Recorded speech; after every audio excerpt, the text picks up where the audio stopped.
Bhairavam cinema గురించి ప్రత్యేకంగా మాట్లాడుకోవాలి. ఈ సినిమాకి సంబంధించి టీజర్, ట్రైలర్స్ రిలీజ్ అయినప్పుడు నిజంగా ముచ్చటేసింది. ముగ్గురు హీరోలు అప్పుడెప్పుడో 'శంభో శివ శంభో' సినిమా తర్వాత మళ్ళీ ముగ్గురు హీరోలు కళకళలాడుతూ కనిపించినటువంటి మంచి సినిమా. అందరికీ మంచి క్యారెక్టర్స్ పడ్డాయి. ఆఫ్‌కోర్స్ 'మంచు మనోజ్' వివాదాలు పక్కన పెట్టేద్దాం. నటుడిగా హి తను బానే చేస్తాడు. ఆఫ్‌కోర్స్ మంచు వాళ్ళ వివాదంలో పలుమార్లు తిట్టుకున్నాం. కానీ అది పర్సనల్ ఇష్యూస్. దానితో సినిమాని కంపేర్ చేయకూడదెప్పుడు.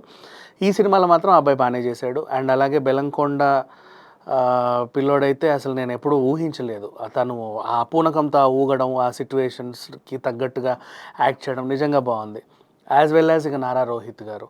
నారా రోహిత్‌కి ఏం తక్కువ 100,00,00,000 పెట్టి సినిమా తీయడానికి కూడా ఇప్పటికి రెడీగా ప్రొడ్యూసర్ ఉంటాడు. 100% మార్కెట్ గురించి ఆలోచించకుండా. అంటే తీసుకోగలడు, ఆ సత్తా ఉంది. ఈవెన్ మంచు మనోజ్‌కైనా సరే. ఆళ్ళగడ్డ అల్లుడు వాళ్ళ ఇంట్లోనే ఒక మంత్రి గారు ఉన్నారు. ఆయన్ని పెట్టి కూడా సినిమా తీయడానికి ఎంతోమంది వస్తారు. ఇక బెల్లంకొండ శ్రీనివాస్ గురించి ప్రత్యేకంగా చెప్పుకోవాలి. వాళ్ళ నాన్న కూడా 100,00,00,000 పెట్టి ఆయన మీద సినిమా తీయొచ్చు, తప్పులేదు. అంటే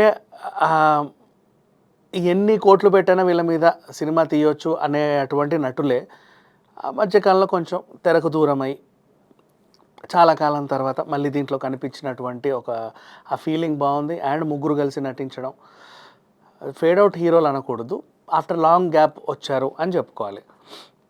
నెక్స్ట్ భైరవం సంబంధించి అన్ని అంశాలు బాగానే ఉన్నాయి, పుష్కలంగా ఉన్నాయి. మధ్యలో మళ్ళీ వివాదం. మంచు మనోజ్ చేసింది విష్ణు సినిమాతో పాటు మేము ఈక్వల్గా రిలీజ్ చేస్తాము, అక్కడ చూసుకుంటాము ఏంటో సోది. బట్ ఓవరాల్గా దాని రిలీజ్ డేట్ అయితే మార్చుకున్నారు. ఆ సినిమాదో డేట్, ఈ సినిమాదో డేట్ ఇక ఈ మంత్ ఎండ్ కల్లా రాబోతుంది. కాకపోతే ఇప్పుడు ఎందుకు దీని గురించి ఇంతలా మాట్లాడుతున్నాము అంటే, ఒక ఇంట్రెస్టింగ్ ఆస్పెక్ట్ వనభోజనాల్లాగా షూటింగ్ భోజనాలు. ఇది చాలామందికి తెలీదు. అందుకే నాకు చెప్పాలనిపించింది. ఎన్నాళ్ళకో ఈ వైభవం అని మాట్లాడుకోవచ్చు. అప్పుడెప్పుడో పాత రోజుల్లో మీరు చాలా ఇంటర్వ్యూల్లో వినుంటారు. మనం ప్రత్యక్షంగా చూడకపోయినా సూర్యకాంతం గారింటి నుంచి క్యారేజ్ వచ్చేది, ఎస్వి రంగారావు గారింటి నుంచి క్యారేజ్ వచ్చేది, అందరూ కలిసి తినేవాళ్ళు. సావిత్రమ్మ గారింటి నుంచి క్యారేజ్ వచ్చేది, మొత్తం అందరు అలా పండగలా తినేవాళ్ళు అని. అది వాళ్ళు వీళ్ళు చెబితే తెలిసింది. ఎవరు చెప్పకున్నా తెలియకునే అంశం ఒకటి ఉంది. ఆర్ నారాయణమూర్తి తెలుసా మీకు? మన ఎర్రజెండ ఎన్నియలో అట్లా అంటే గుర్తొస్తుంది. విప్లవం టైప్ ఆఫ్ సినిమాలు చాలా చేసినటువంటి చాలా సింపుల్ వ్యక్తి ఆర్ నారాయణమూర్తి గారు. ఆయన షూటింగ్కి వెళ్ళండి ఎవరైనా సరే, ఒక్కసారి విందు భోజనం అక్కడి నుంచి అక్కడి దాకా అలా పరిచి ఉంటుంది. కడుపు నిండా తినాలి అందరూ, అంతే. మీరు తిన్న తర్వాతే పని చేయండి, హ్యాపీగా పని చేయండి అని భలే ఉంటుంది. అండ్ అంటే లో బడ్జెట్ సినిమాలు తీసిన ఫుడ్ విషయంలో మాత్రం అస్సలు ఎక్కడ బ్యాక్ స్టెప్ ఉండదు. కొన్ని సినిమాలు కూడా ఉన్నాయి.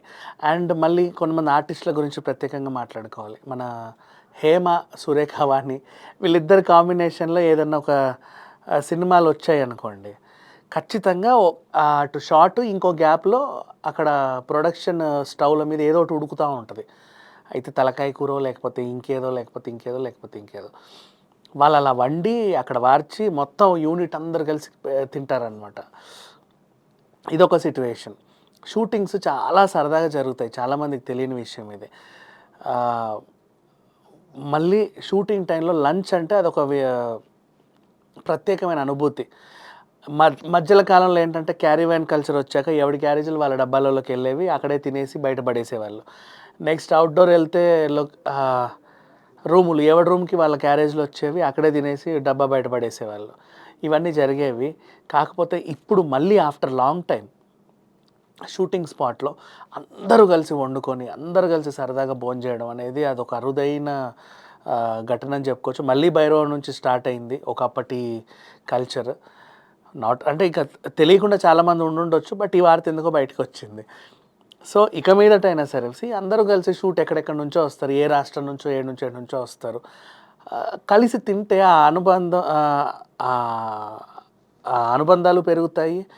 ఆ అనుభూతి వేరు ఇంకా చెప్పాలి అంటే. ఈ సినిమా నుంచి స్టార్ట్ అవ్వడం నిజంగా బాగుంది.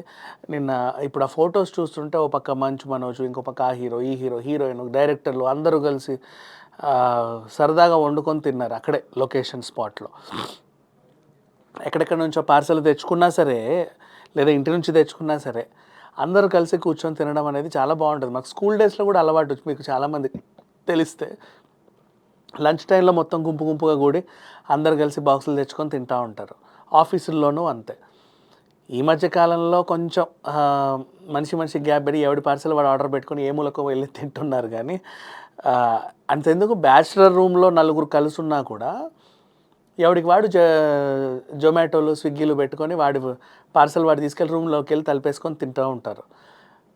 ఇట్లా ఉంది కల్చర్. ఆఫ్టర్ లాంగ్ టైం మన సినిమా వాళ్ళని చూసైనా సరే నేర్చుకోండి.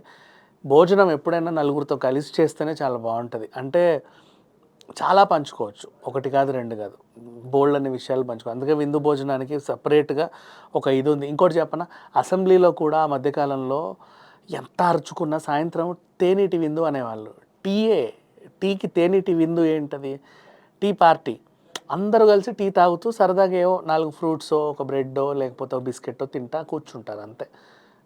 అలా 4 మాటలు మాట్లాడుకుంటారు సరదాగా, కొత్త విషయాలు పంచుకుంటారు, పరిచయాలు పెరుగుతాయి, ఇలా ఉంటాయి. సో బంధాలు పెరుగుతాయి పరిచయాల కంటే. ఇంకా పరిచయం ఆల్రెడీ అయ్యిద్ది, ఆ బంధం ఇంకా కొంచెం గట్టిపడుద్ది. సో షూటింగ్ స్పాట్లో ఈ విందు భోజనం అనేది నిజంగా బాగుంది. చాలా కాలం తర్వాత విన్నాం ఈ ముచ్చట. ఇంకా చాలా లొకేషన్స్లో వినాలని కోరుకుందాం. Thank you so much.